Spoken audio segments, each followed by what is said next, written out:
All right, guys, so heading to another appointment. Tristan's coming. She in a car on a business call. So we're going to keep you posted on what happens here.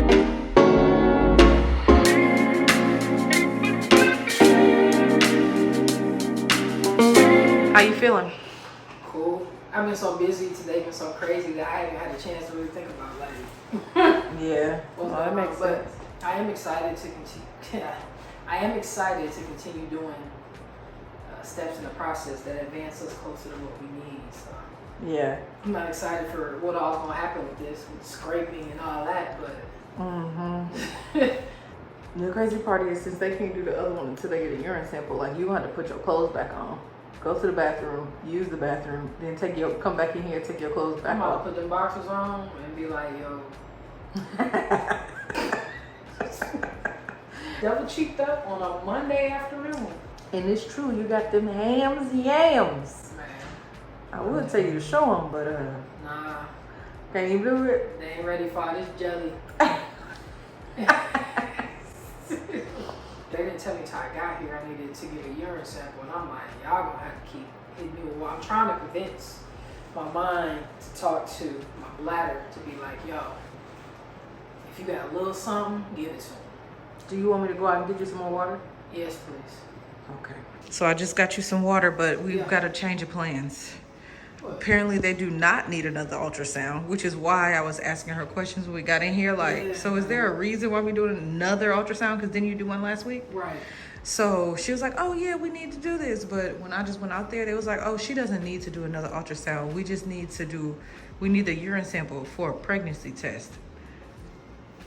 Y'all, I'm gonna tell you a secret. I'm married to a woman. I'm a lesbian. You a lesbian? Yes. Kind of like a thespian, except with the L. Yeah, but she said it's a requirement, so they still gotta. She said she know it would be a miracle if you were pregnant, but just in case. The second comment, you have to change my name to Mary, girl. I can't be Natasha no more. So it's already another Mary, so it's gotta be. You still gotta be Natasha. You just gotta be. Well, it can't be the Virgin. Virginess. Yeah. So drink up, Buttercup, because you got some peeing to do. I tried to go. That was not successful.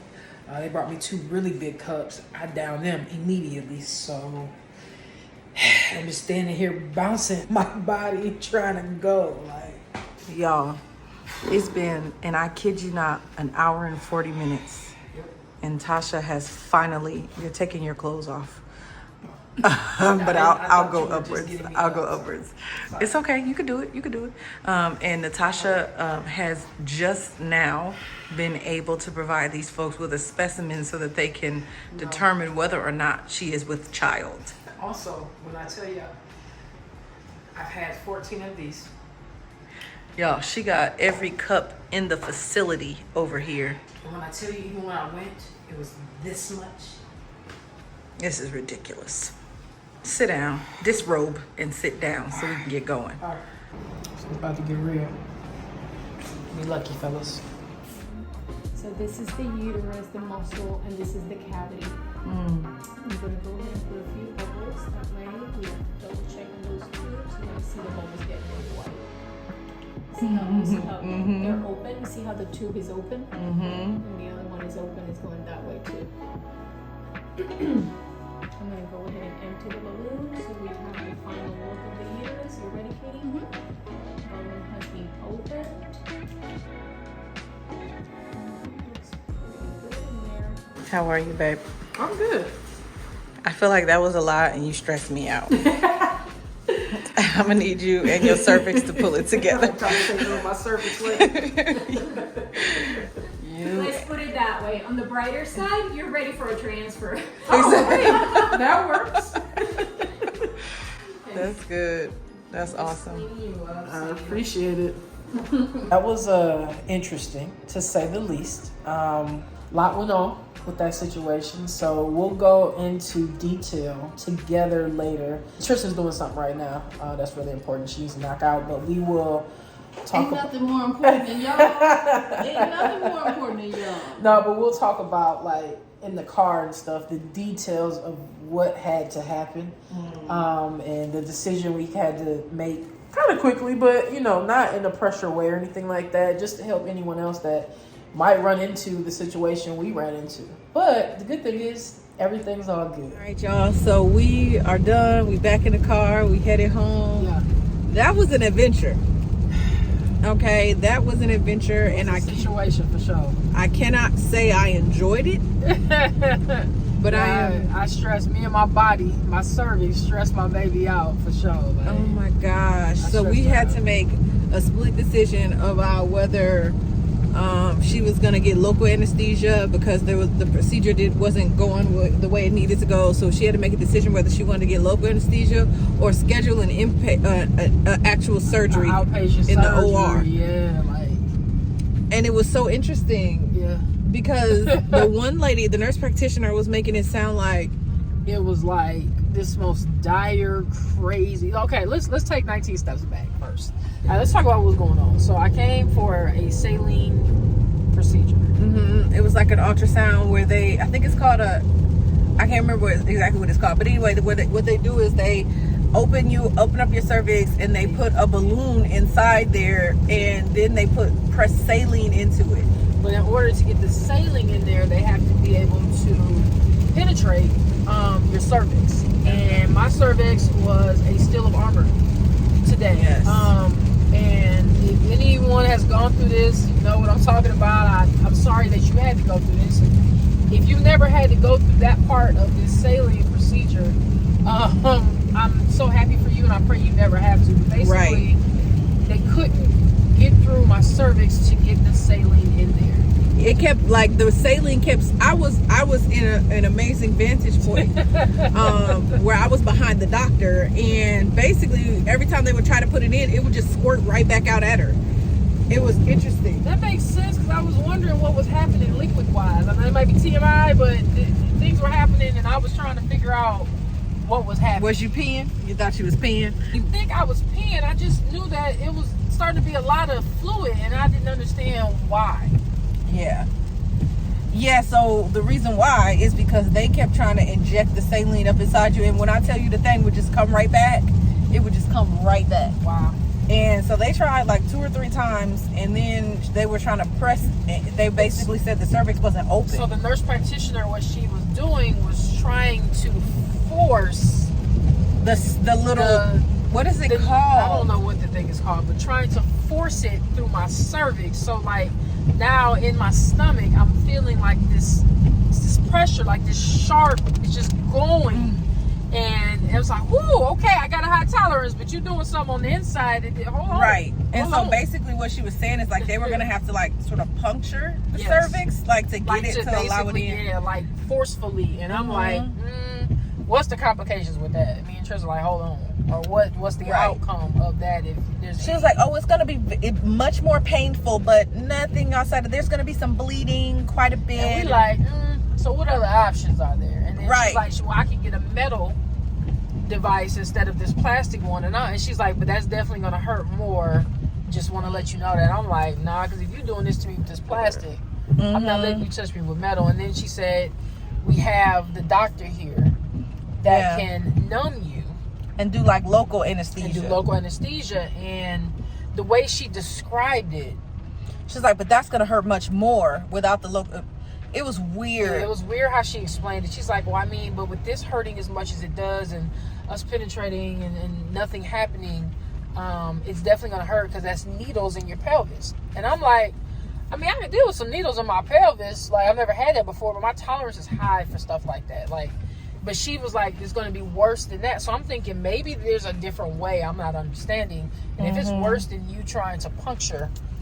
I mean, I have never really seen my baby react the way she reacted. Like, she was in pain. Like, I thought she was ready to fight. I'm like, I was literally, and at one point they was trying to like rush us and rush our decision. Now, I don't know if y'all know this, but I'm an advocate for a living. Yeah, so my job is to advocate for people, and and with the high mortality rate of black women giving birth and all this other stuff, and I know my baby not giving birth, but listen, what we not going to do is rush her. What we not going to do is listen when she's telling you she's in pain, do something different, ma'am. Do something different. And so we had to kind of slow them down. Not kind of. We had to stop them for a second and like, let us discuss this. Yeah, we put her out the room. Yeah, and decide what we wanted to do. And then once we got a better explanation from the doctor on what the local anesthesia process looked like, it was like, oh, okay, we're good. Let's go ahead and do it that way. And that did work. Right. And so I say we went through a lot. It was a lot happening in a very quick amount of time. Yeah.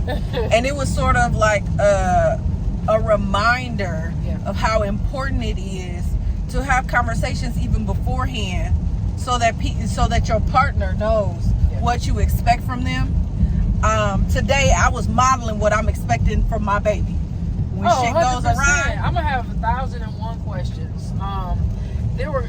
There was a time where Tristan was asking me a question and she wanted my answer, but I couldn't give it to her because what you didn't know is that the nurse practitioner was actively trying to penetrate my cervix, so I couldn't answer you. Because you was in pain. Because I was in pain and I was trying to think, answer, and cope with what I was feeling inside of me. So it was that the point where I was just like, He was like, baby, I need an answer. I need you to talk to me. You said I want to advocate for you, but I need you to say something. And I couldn't say anything. I couldn't even say anything to tell you I can't say anything. Right. I was just like, listen, babe, I'm here for you. I need you to tell me what you want me to tell them. And then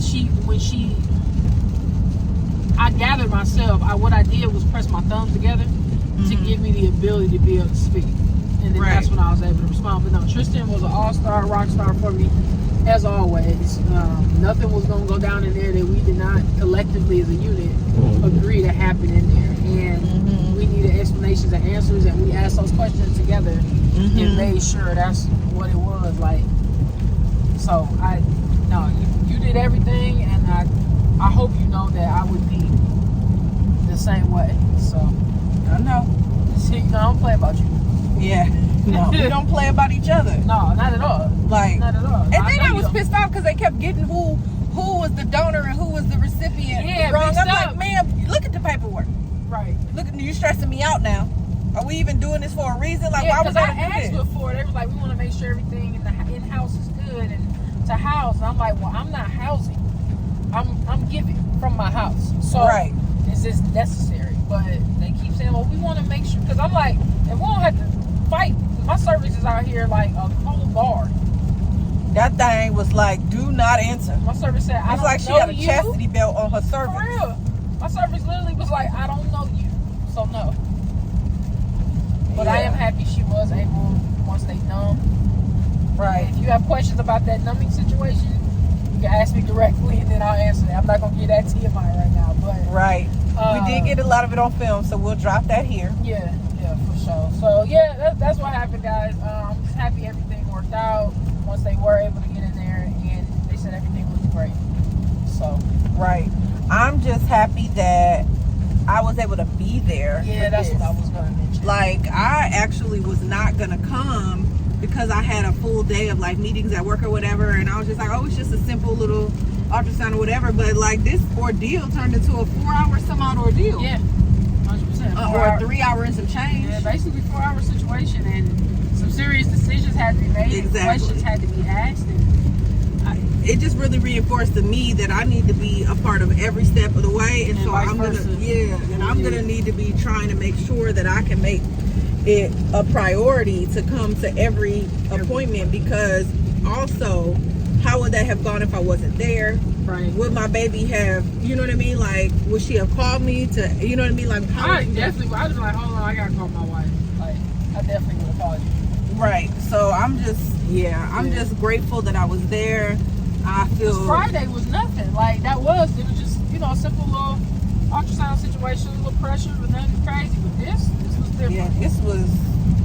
Listen, y'all. If y'all don't know nothing about me, please know that I don't play no games with my wife, and I don't like to be. I don't like to be told what to do as opposed to being consulted. I don't like to be rushed, pressure, none of that. And so a little bit of everything was happening right then. And so at one point I was just like, yeah, no. She literally did say that. No. I said, we're gonna need to slow it down. And I said, I said I'm a huge advocate for my wife, and when my wife is saying something, I need us to be mindful, right? Like, no. And so so yeah, I feel good about it, and I think they understood by the time it was over where we were and how we are as a couple moving forward. Right. Because things started to shift a little bit. I understand you busy, Doc. Slow it down a little bit. Pump your brakes, because we talking about human lives. And I need to understand how this is going to impact my wife and what this is going to mean for our process and all that. Stop trying to rush me. Right. No, ma'am. Yeah, so that's it for today. Y'all, thank you all so much for watching this journey. We appreciate y'all. Sorry if it felt we were a little long-winded, but we had to tell y'all what happened. Listen, that's what happened today. But if you here for the journey, then you good on the time. That's true. We need the details. Right, exactly. So we love you guys, and you've been along for a lot of different testing and things. We will update you on the next situation. If you're new to the channel, welcome. You are definitely in for a nice ride. We are on a journey right now. Woo. To bring some beautiful life onto this planet here. So make sure that you go ahead, if you want to stick on this journey with us, see how this thing goes, make sure that you subscribe to our channel and hit the notification bell so you're notified when your new friends of Lagrande's post a new baby Lagrande content. Okay, then. Share this, tell a friend and tell a friend and tell a friend, and we'll see you in the next video. Bye.